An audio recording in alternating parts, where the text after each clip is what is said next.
Have you ever wondered why we go to war? Or why you never seem to be able to get out of debt? Why there is poverty, division, and crime? What if I told you there was a reason for it all? What if I told you it was done on purpose? What if I told you that those who were corrupting the world, poisoning our food, and igniting conflict were themselves about to be permanently eradicated from the earth? You might think that an idealistic fantasy. Well, let me tell you a story. We acknowledge there are criminals, of course. They rob your house, they steal your phone. They can murder you too if they think they can get away with it. We have all experienced criminals in one way or another. Criminals, as we know, are those who choose personal gain over the rights of others and have no regard for the law. But here is where you need to expand your thinking. Criminals can also succeed in business and politics and can be elected as our leaders. If a criminal became the president, imagine what they could achieve.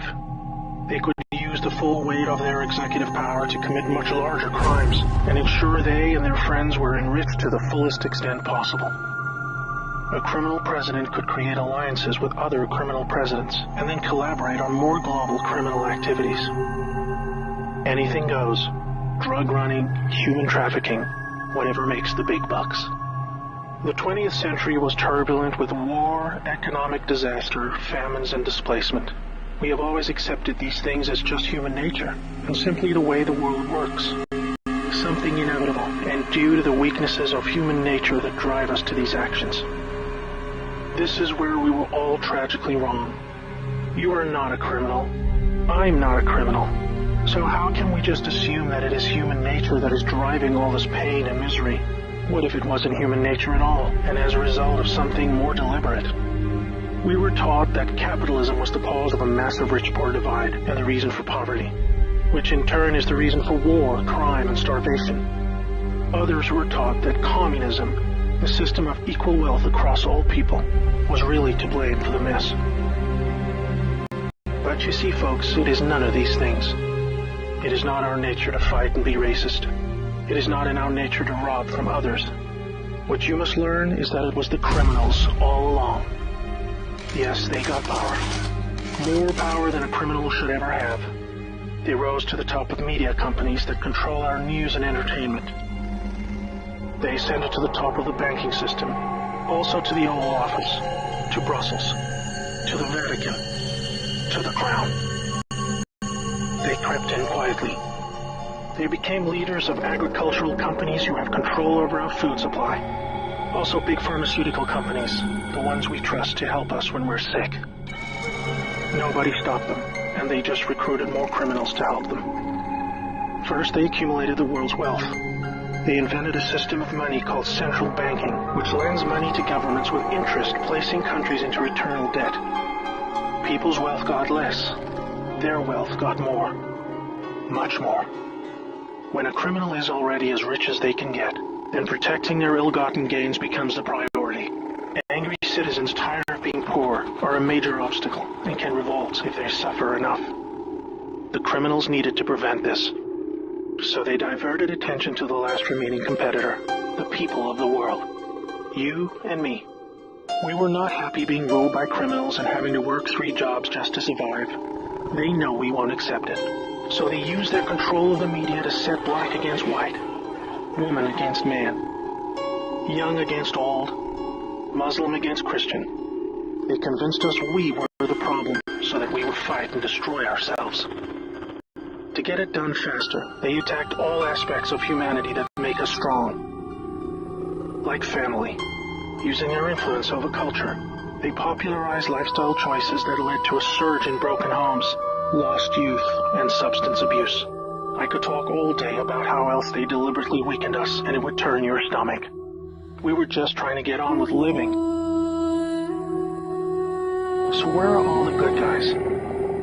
Good people just want to get married, have kids, make a living, and enjoy their liberty.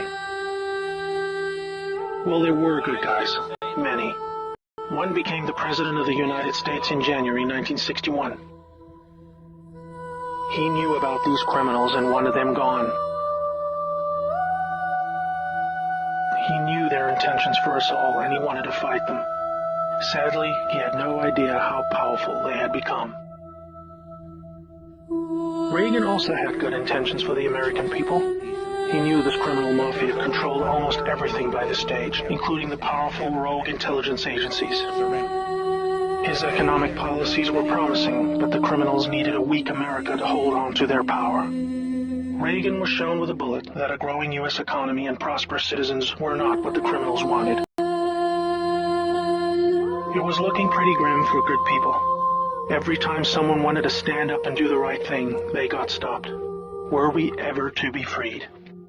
These criminals are also known as the Deep State, or Cabal, because of how they control things behind the scenes. Every president after Reagan was one of these Deep State criminals, and their empire got even stronger. With each bad president came new depths America and the world would sink. The world collapsed into darkness. Do you need me to tell you how? Destroyed factories, declining job numbers, sicker people, opioids, destruction of Iraq, Syria, and Yemen with pointless war, displacement of people into Europe, ISIS, terrorism, collapsed governments, poverty, and genocide. Total misery. Do you think that was inevitable? Hell no. Well, here's where things start to take a new turn. When the full picture comes to be known, it will forever be regarded as the greatest story ever told. Well, here is the top line. Some good people still held positions of power. They valued humanity and the rule of law. While the criminals discussed their game plan at the annual Bilderberg meetings, the good guys were making plans of their own. The information age was coming to change history forever. As the internet flooded into every home and appliances became smarter, and when people started carrying tracking devices, an opportunity to put an end to criminal control over the world was emerging. We became connected, trackable, and surveilled. But so did they. They became dependent, just like we did, on email, SMS, instant communication. It made crime much easier, but it also put them on a grid that, if accessed by the right people, would expose their crimes to the public and end their iron grip on us once and for all. In this new age of information, it was thought that the military should also have its own intelligence agency to focus on cybercrime and espionage. They called this the NSA, National Security Agency. Here we had every phone call, email, and text from every device stored and archived. Whether it be someone making a doctor's appointment or the Deep State setting up a massive heroin purchase from the Taliban. In the right hands, it would be enough information to expose the entire sinister criminal plot to rob us blind and wipe us out. Hold that thought. Now I need to explain the plan. The good guys were devising a plan to reclaim the world from the cabal and return it to the people. It would involve alliances with multiple countries, since the criminals had global rat lines, trade, and other infrastructure in place that would need their cooperation. It came down to two choices for America. Launch a military coup to seize the government from whichever cabal puppet was in the White House at the time. Or win legitimately, take control of the NSA, expose the criminals for what they are, and arrest them all.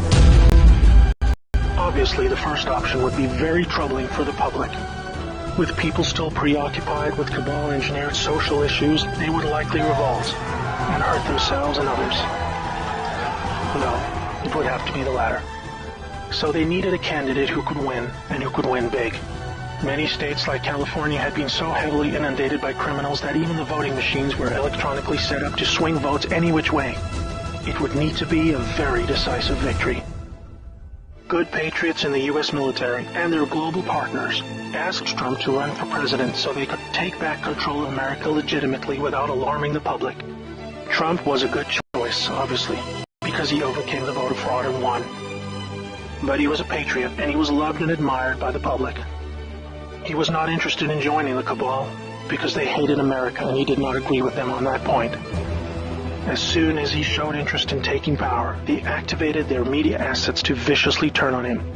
That's when we saw the sudden hatred emerge. Even when he won, the cabal still had no idea what he was a part of, and the sophisticated plan that was about to unfold against them. Shocked at their loss, they mobilized their full arsenal of intelligence, media, money, and technology to try and take back power. Their people at the top of the DOJ and FBI then put together a plan to flame Trump and have him impeached. This is where we come back to the NSA again. All messages were stored and could be used to expose this plot and prevent Trump's overthrow. An entire book will be written about the first 2 years of Trump's presidency. False flag terror attacks, downed planes, missile alerts, assassination attempts. Here's the point. The world is currently experiencing a dramatic covert war of biblical proportions. Literally the fight for Earth between the forces of good and evil. I can't put it in simpler terms, but I can say it appears the good guys are winning. The cabal had complete control over North Korea. They hijacked the Kim dynasty, took them hostage, and worked to build up a nuclear arsenal to threaten the world. Kim Jong-un suddenly embracing peace was simply because the deep state were beaten and driven out. ISIS was also destroyed in the year following Trump's win. We are all starting to see the pattern now, that enough time has passed, that our biggest global concerns are starting to recede, and peace is returning. It is all evidence that the good guys are winning the war. But we are still in the middle. While a lot is improving, it still puzzles many that most of these known criminals are still free, especially the higher-ups like Hillary Clinton, the Bushes, and Obama. That is coming in the next chapter of the story. That's why we have Q. The good guys with control over the NSA began the Q intelligence dissemination program to invoke an online grassroots movement that came to be called the Great Awakening. It started on underground internet channels and then moved to the mainstream. Q has been a fun distraction for those who follow world events and desire truth, but it is about to begin a much more important and necessary phase, keeping the public informed when the deep state war breaks out onto the surface. By this, I mean high-profile arrests. Yes, folks, the criminals I'm referring to are famous politicians, actors, singers, CEOs, and celebrities. People who have earned our trust, respect, and admiration. They have done very bad things that are all fully known and documented, and they will be severely punished. Those of us who have followed Q since the beginning will be here to help you make sense of the coming events. We are among the first to realize that our petty partisan divisions are just trivial distractions, and we are all enslaved by a hidden enemy. We realized that the problem was never capitalism or socialism, Democrat or Republican, black or white, Muslim or Christian. We know it was just very powerful criminals who had too much power. Fellow slaves, it's time to buckle your seatbelt, recognize your true enemy, and embrace a new future that we all owe to the brave patriots who risk their lives to achieve this victory against the greatest force of evil the world has ever known. May God bless America.